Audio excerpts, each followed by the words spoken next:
नमस्कार, आदाब, सत श्री अकाल। मित्रों, स्वागत है एक बार पुनः समाधान कार्यक्रम में। ये कोई मंच नहीं है, लेकिन एक परिवार बन चुका है अब। मैं हमेशा कहता रहा हूँ और बार बार आपसे कहता रहूँगा कि समाधान हमारा परिवार है, हम एक परिवार के हैं। और जैसे परिवार में किसी एक सदस्य के पास कोई समस्या आती है, तो वो परिवार के सभी सदस्यों की समस्या होती है। वो अपने परिवार के सदस्यों के साथ बैठता है और उस पर चर्चा करता है, तो कहीं ना कहीं से समाधान अवश्य निकल ही आता है। और यदि समाधान निकल ना भी पाए, तो भी कम से कम ये मोरल सपोर्ट तो अवश्य होता है कि मेरा परिवार मेरे साथ है और उनका साथ ही उसके लिए पर्याप्त होता है समस्या से जूझने के लिए।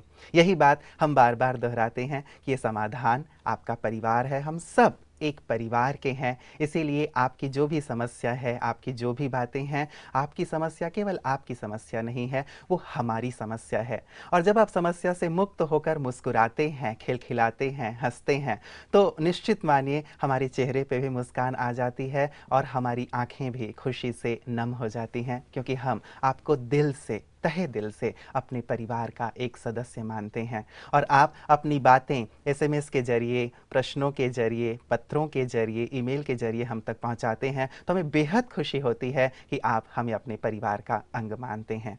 तो आपकी समस्याओं का समाधान जिस प्रकार हमेशा सूर्य भाई जी करते हैं, आज भी वो हमारी समस्याओं का समाधान करेंगे। आइए हम मिलकर उनका स्वागत करते हैं। भ्राता जी, आपका बहुत बहुत बहुत स्वागत है। थैंक्स।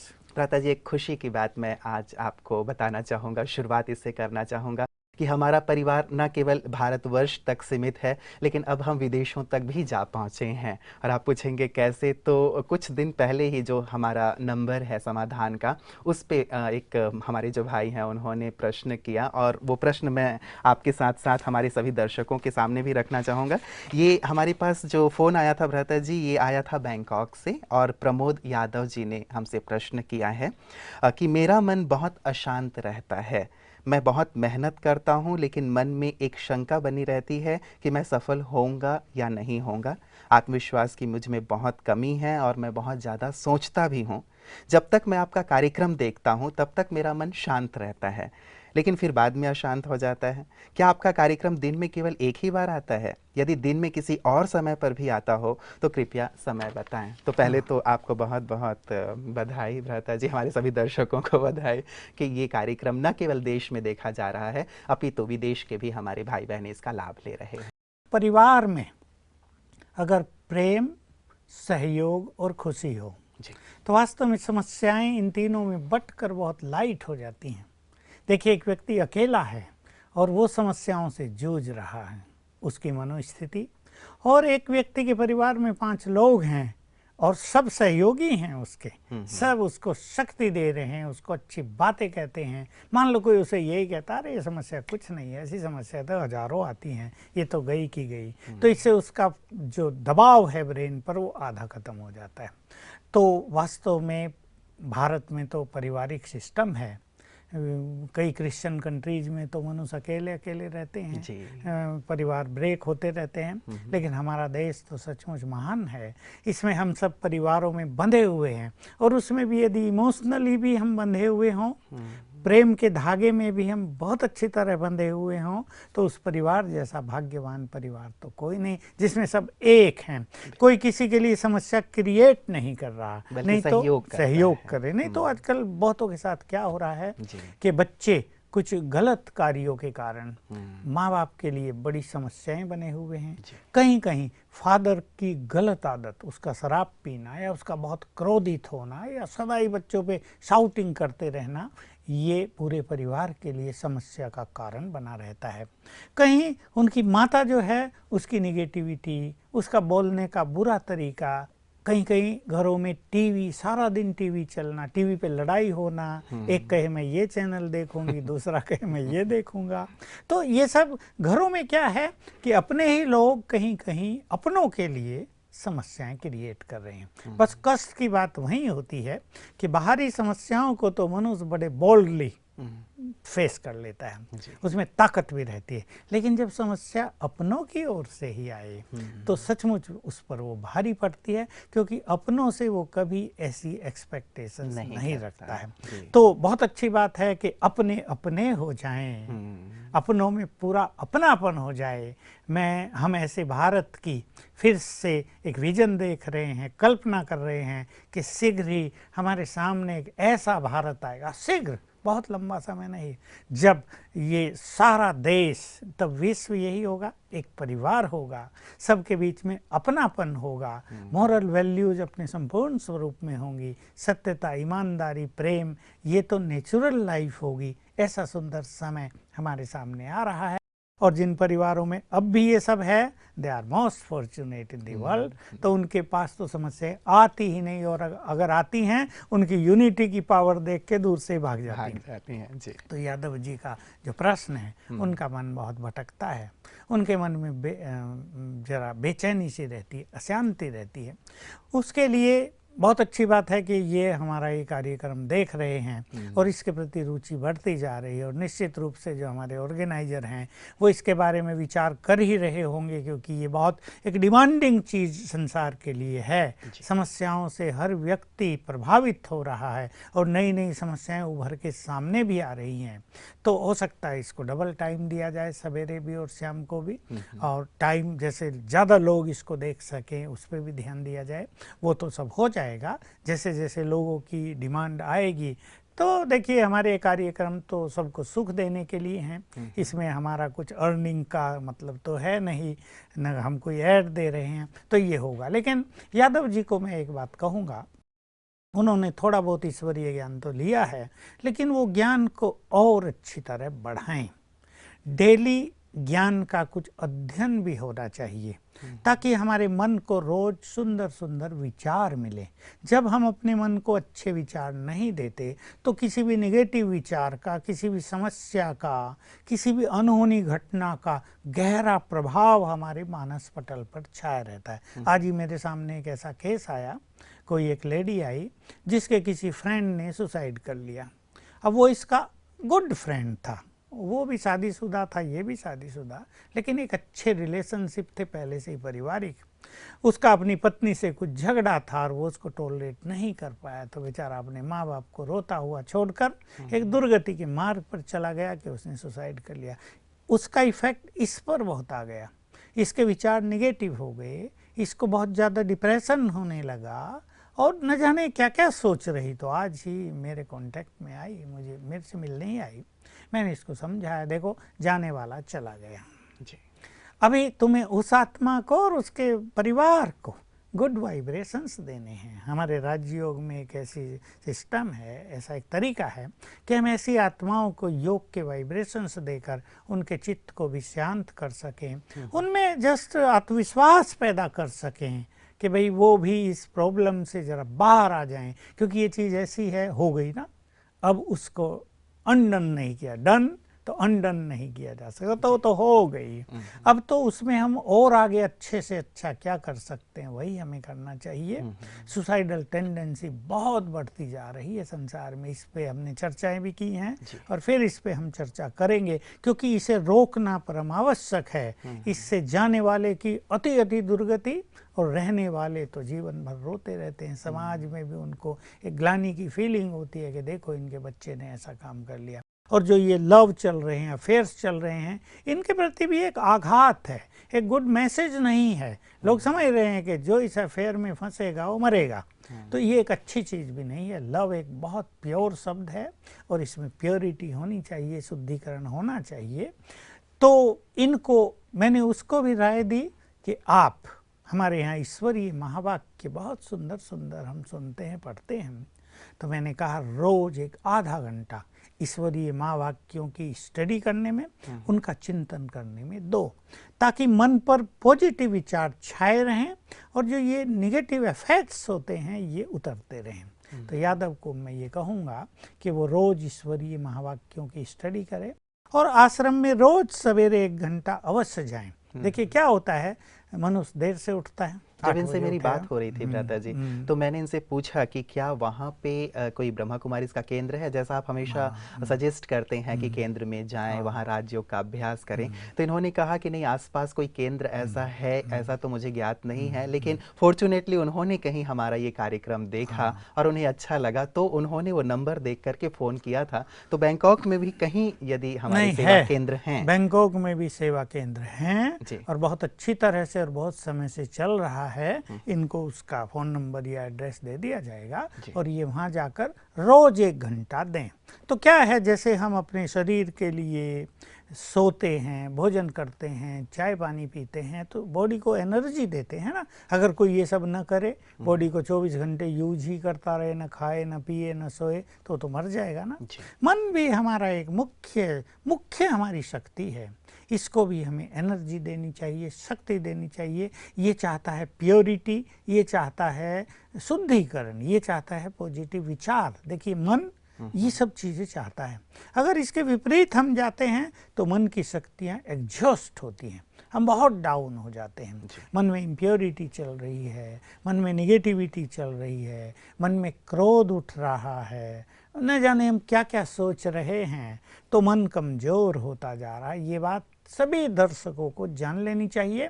तो मन को एनर्जेटिक रखना सुखी जीवन के लिए, सफलता के लिए परम आवश्यक है। उस पर सभी ध्यान दें। तो रोज सवेरे अगर ये वहाँ जाकर 1 घंटा देंगे, और मान लो ऐसी बात है कि ये नहीं जा सकते, बहुत दूर हो वहाँ आश्रम, क्योंकि विदेशों में दूर दूर होते हैं, तो ये घर में बैठकर 1 घंटा अपने को दें।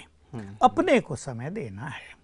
जैसे किसी को भोजन बनाना है, खाना है, तो वो खुद को समय देता है ना, स्नान करना है। 1 घंटा मन के लिए, बुद्धि के लिए, आत्मा के लिए समय दें। आधा घंटा अच्छी स्टडी करें ईश्वरीय महावाक्यों की, आधा घंटा उन पे चिंतन करें, 10-15 मिनट मेडिटेशन भी कर लें। तो इससे ये एनर्जेटिक हो जाएंगे और जो निगेटिव इफेक्ट इनके ऊपर आ रहा है वो समाप्त हो जाएगा। निगेटिव इफेक्ट को रोकना परम आवश्यक है, क्योंकि ये ऐसी एक धारा है, निगेटिव चीज़ें आ रही हैं हमारे मन में, जैसे एक द्वार खुल गया उसका, वो अंदर जा रही हैं, हम उसे एक्सेप्ट कर रहे हैं। कहीं कहीं निगेटिविटी को मनुष्य एंजॉय भी करता है, लेकिन उसे पता नहीं ये एंजॉयमेंट उसका ऐसा एंजॉयमेंट है, जब मनुष्य को ठंड लगती है तो आग पे सेक लेते हैं ना थोड़ा, लेकिन बिल्कुल नज़दीक चले जाएं आग के, जलेंगे ही ना। तो ऐसे ये निगेटिविटी जैसे बढ़ती जाएगी, ये मन की शक्तियों को जलाएगी। इसलिए रोज अपने को एनर्जी देने के लिए 1 घंटा सवेरे भ्राता जी, शायद हमने पहले भी चर्चा की थी, हमारी किसी बहन ने प्रश्न किया था, मैं समझता हूँ शायद पिछले एपिसोड में, कि वो भी शायद नहीं जा पाती हैं सेवा केंद्र पे, और इनका भी जो प्रमोद जी का भी जो प्रश्न है, शायद ये भी नहीं जा पाते हैं। तो तब भी मैंने आपसे एक प्रश्न किया था कि क्या हम अपने स्थान पे रहते हुए ही क्या ये नहीं कर सकते राजयोग का अभ्यास? और साथ ही भ्राता जी, जैसे पीस ऑफ माइंड चैनल है, क्या इसमें कोई ऐसा प्रोग्राम दिखाया जा रहा है जिसको देख करके व्यक्ति राजयोग को सीख सके, ईश्वरीय ज्ञान को समझ सके? यदि कुछ ऐसी व्यवस्था भी हो सके तो इनके लिए बहुत सुंदर हो जाएगा। देखिए, पीस ऑफ माइंड चैनल तो संसार के लिए वरदान है। ये मैं इसलिए नहीं कह रहा वो हमारा चैनल है, पर मैं भी देखता हूँ कभी कभी सवेरे 4 बजे उठकर, सचमुच आनंद मिल जाता है। परमात्मा से कैसे शक्तियाँ लेनी हैं, उससे अपना रिलेशनशिप कैसे रखना है। जैसे अभी उत्तराखंड की त्रासदी हुई तो दिखा रहे थे कि उत्तराखंड के लोगों को गुड वाइब्रेशंस कैसे दें। तो इतनी अच्छी अच्छी टीचिंग्स जो मनुष्य को संसार में कहीं नहीं मिलती, न मिल सकती, वो इस चैनल के माध्यम से संसार को दी जा रही है। इसलिए सवेरे आते हैं 4 बजे, 5 बजे, 6 बजे, 7, 8, सारा दिन चलता है। इसमें न कोई गंदे गीत हैं, न कोई गंदे डांस हैं, न कोई ऐड हैं। बिल्कुल ये ज्ञान, योग, मनुष्य के चित्त को एनलाइटन करने वाला चैनल है। जुड़ी हुई बातें हैं और बहुत सुंदर है, बिल्कुल आंतरिक चेतनाओं को जगाने वाला, जीवन को सुखी करने की मार्ग दिखाने वाला ये चैनल है। तो मैंने भी लिया था खास कि देखूं तो सही क्या क्या अच्छा आ रहा है। सचमुच दिल खुश हो जाता है, और मुझे भी इच्छा होती है कि संसार के सारे लोग यदि इसे देखें तो उनकी बहुत सारी समस्याएं हल हो जाएं। तो रही बात प्रमोद जी की, और जो और भी लोग पूछते हैं, सत्य है कि हमारी बहुत सारी सीडी बनी हुई हैं, कमेंट्रीज बनी हुई हैं राजयोग की, लेसन 7 डेज कोर्स जो है उसके भी सीडीज बनी हुई हैं, जो 3 डेज योग शिविर होता है उसके भी सीडीज बनी हुई हैं। प्रैक्टिस हम कैसे करें, बाकायदा उसके द्वारा भी सिखाया जाता है, और पीस ऑफ माइंड चैनल पे तो ये बिल्कुल क्लियर ही हो जाता है। तो इन सब का फ़ायदा उठा के घर बैठे भी मनुष्य बहुत कुछ सीख सकता है। बिल्कुल, तो कोशिश ये करें, यदि जा सकते हैं तो सेवा केंद्र पे जाएं। जैसे आपने पहले भी बताया था कि मन में यदि किसी भी प्रकार के प्रश्न उठते हैं, दुविधा आती है, तो वहाँ पे जो शिक्षिकाएं हैं, ब्रह्मा कुमारी टीचर्स हैं, वो उसे क्लियर कर देंगी। और यदि पॉसिबल नहीं है तो फिर पीस ऑफ माइंड चैनल और जो भी सीडीज आप कह रहे हैं उनके माध्यम से भी वो राजयोग का अभ्यास कर बिल्कुल, सकते हैं। अगर वो मान लो रोज नहीं भी जा सकते तो हफ्ते में एक दिन, और यदि वो निश्चित टाइम पे नहीं जा सकते तो किसी भी टाइम जाकर वहाँ जो मेडिटेशन रूम है हमारे उनमें बैठें, 10 मिनट भी बैठ कर आएँ। वहाँ के वाइब्रेशंस इतने पॉजिटिव, इतने पावरफुल, इतने एनर्जेटिक, इतने हैप्पीनेस और अनेक प्योरिटी की चीज़ों से भरे हुए होते हैं कि वहाँ अगर बैठ के थोड़ा भी अच्छा चिंतन किया जाए तो मनुष्य को अनेक इंट्यूशंस प्राप्त होती हैं। अगर एक कवि है और उससे कोई गीत नहीं बन रहा है और वो वहाँ जाके बैठ जाए तो गीत फटाफट बन जाएगा। यदि एक राइटर है और वो कोई इम्पोर्टेंट चीज़ लिख रहा है और उसकी कलम नहीं चल रही है या सुंदर शैली या लैंग्वेज वो नहीं दे पा रहा है, वहाँ जाकर बैठे, थोड़ी देर में एक सुंदर फ्लो प्रारंभ हो जाएगा। यदि एक फिलोसोफर है और वो गहन चिंतन में जाना चाहता है, वहाँ जाकर बैठे, उसे मन इच्छित फल प्राप्त हो जाएगा। तो वहाँ जाना भी अपने में एक बहुत बड़ी चीज़ है, एनर्जी को प्राप्त करने का एक साधन है। इसलिए 1 या 2 बार भी वीक में चले जाना चाहिए।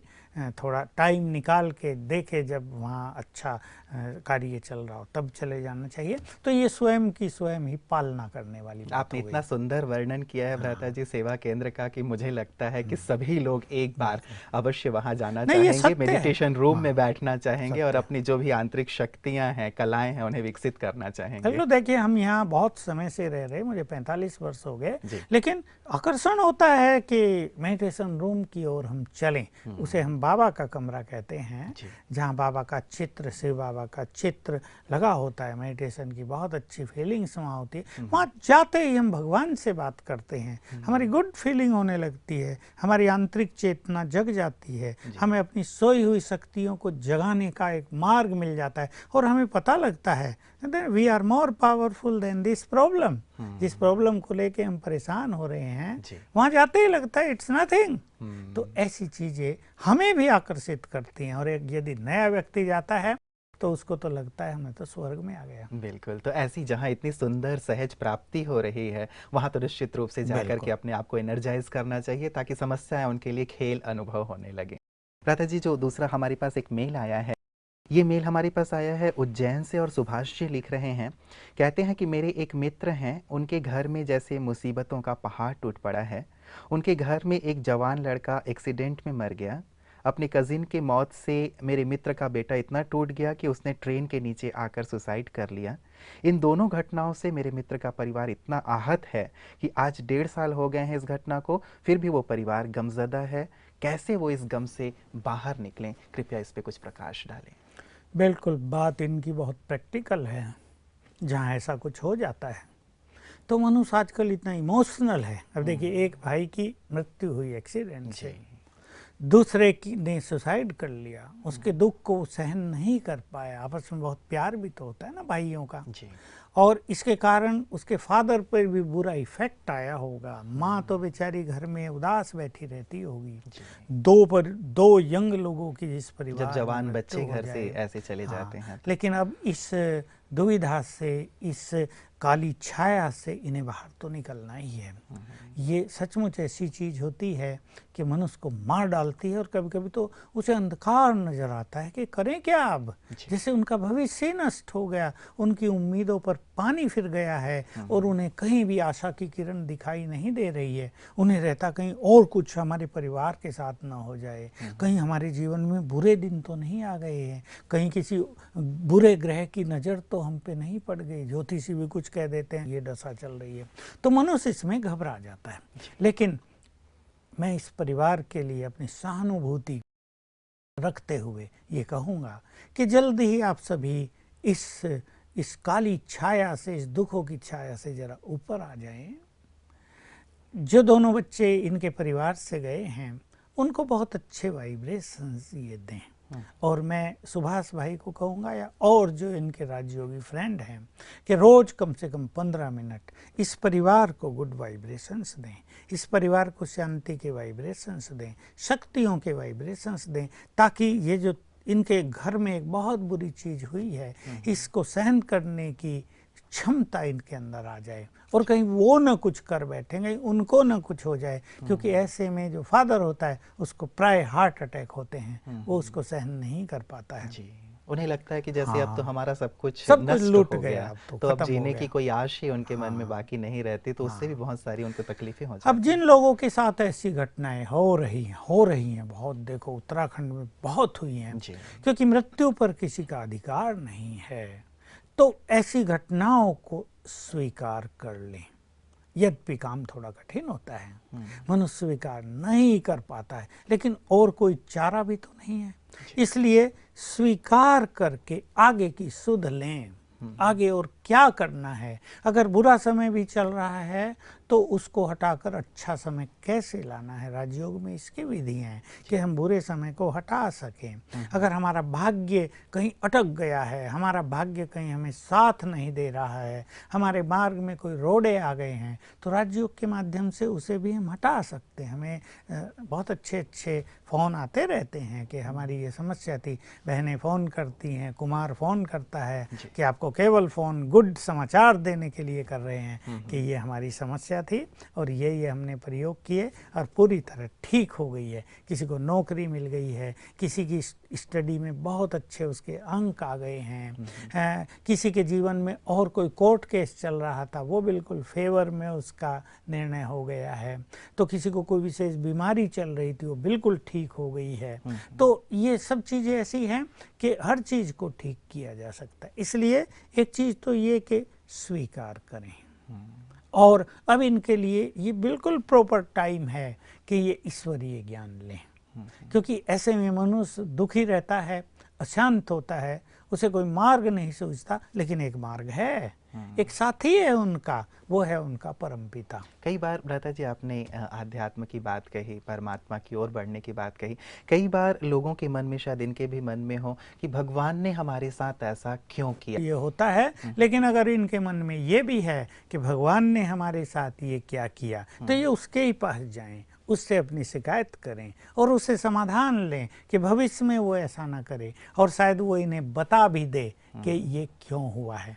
तो इसलिए ये उचित समय है जब ये अपने चित्त को वहाँ जाकर शांत कर सकते हैं और फिर से इनकी खोई हुई जो खुशी है वो लौट सकती है। देखो, मुझे कल ही एक फ़ोन मिला, कोटा के पास के किसी व्यक्ति का था। बहुत ये ऐसी चीज़ें हैं जिनको सुन के अपने को भी दर्द होता है कि उसने अपना लड़का, ये गांव में रहते हैं, कोटा में भेजा कोचिंग करने इंजीनियरिंग के लिए। 19 साल का लड़का, वही किसी लड़की से हो गया प्यार, उसमें धोखा मिला और सुसाइड कर लिया।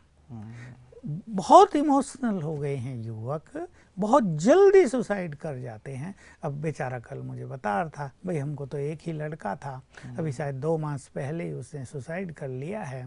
लेकिन क्योंकि ये ज्ञान योग के मार्ग पे चल रहे हैं तो बहुत जल्दी संभल गए जी, बहुत जल्दी समझ गए। मैंने उनको बहुत उनके को अप्रिशिएट किया। आप लोग इतने बड़े दुख को आराम से पार कर गए हो, आपने अपनी मनोस्थिति को बिगाड़ा नहीं। ये आपके आंतरिक मनोबल का और आपके ईश्वरीय ज्ञान का बहुत ही सुंदर स्वरूप है, सूचक है। तो ऐसे कुछ चीज़ों को स्वीकार करना ही पड़ता है। बताया उन्होंने मुझे कि भाई हमें कष्ट तो हुआ, हमारा एक ही लड़का था, हमने लाख रुपए खर्च करके उसको कोचिंग के लिए भेजा था, लेकिन युवक तो कुछ समझते नहीं ना। युवक को तो प्यार दिखता है, जिससे प्यार कर रहे, नहीं हुआ तो चलो मर जाएं। ये ऐसी गंदी सोच युवकों के अंदर आजकल आ गई है। तो मुझे कोटा में हम गए थे, मुझे बताया कि सुसाइडल टेंडेंसी बहुत बढ़ती जा रही है युवकों के अंदर। मैं अपने युवकों को कहूँगा, हम विशेष चर्चा अवश्य करेंगे, जैसे आपने कहा पहले भी हम चर्चा कर चुके हैं, लेकिन जैसे सचमुच जैसे आप अभी लगातार इसकी चर्चा कर रहे हैं, आपके पास भी केसेस आ रहे हैं, इस पर निश्चित रूप से हमें गहराई से चर्चा करने की। तो मैं इस परिवार को कहूँगा कि थोड़ा ज्ञान योग की ओर अब चलें तो इनमें शक्ति आएगी इस दुख को सहने की, और ये परमात्मा के समीप भी जा सकेंगे। और जैसे मैंने कहा कि उसी से अपनी शिकायत करें कि तुमने हमारे साथ ऐसा क्यों किया, तो निश्चित रूप से वो इन्हें बहुत रिलैक्स करेगा, इनकी बातों को ऐसा कर देगा, इन्हें ऐसा रियलाइज करा देगा कि जैसे इनके साथ कुछ हुआ ही नहीं, और इनके पहले के जैसे जीवन की जो खुशी थी, जो आनंद था, वो लौट आएगा। बिल्कुल। चलिए भ्राता जी, आपने बहुत सुंदर बातें कही हैं।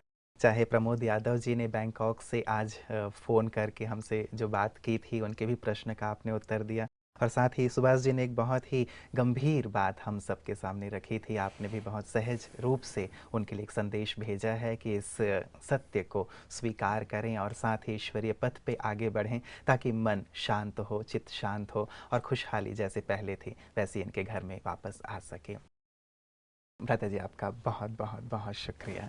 मित्रों, आज आपने देखा, शुरुआत जैसे हमने की थी कि वास्तव में समाधान एक परिवार है, और जीवन तो वास्तव में एक बहुत लंबी यात्रा है जिसमें सुख और दुख दोनों ही हैं। जब दुख की घड़ी है तो समाधान परिवार आपके साथ है, सुख की घड़ी में भी हमेशा साथ है। लेकिन दुख में कई बार हम अपने दर्द को किसी के साथ बांटते नहीं, उसे अपने तक ही समेटे रखते हैं और उस पीड़ा को अलग ही सहते सहते हमारा दम घुटता रहता है। हम चाहते हैं कि आप अकेले ही इस पीड़ा में ना जिएं, इस पीड़ा को बांटें हमारे साथ। अपनी समस्याओं को आप हम तक पत्र के माध्यम से पहुंचा सकते हैं, आप हमें ईमेल कर सकते हैं, आप हमें फ़ोन कर सकते हैं, या आप हमें एसएमएस कर सकते हैं। आपके प्रश्नों को, आपकी समस्याओं को इस कार्यक्रम में शामिल करके हमें बेहद आनंद होगा। और जैसा मैं बार बार कहता आ रहा हूँ, हमारा ये परिवार है, और इस परिवार में बैठ करके हम सभी समस्याओं का समाधान अवश्य कर सकते हैं। और इस बड़े परिवार की शुभ भावनाएं, शुभकामनाएं, दुआएं हमेशा आपके साथ हैं, ताकि आपका जीवन खुशियों से भरा रहे, प्रसन्नता से भरा रहे, और समस्याएं जैसे हमेशा के लिए विदाई ले लें। यही हमारी शुभकामना है। नमस्कार।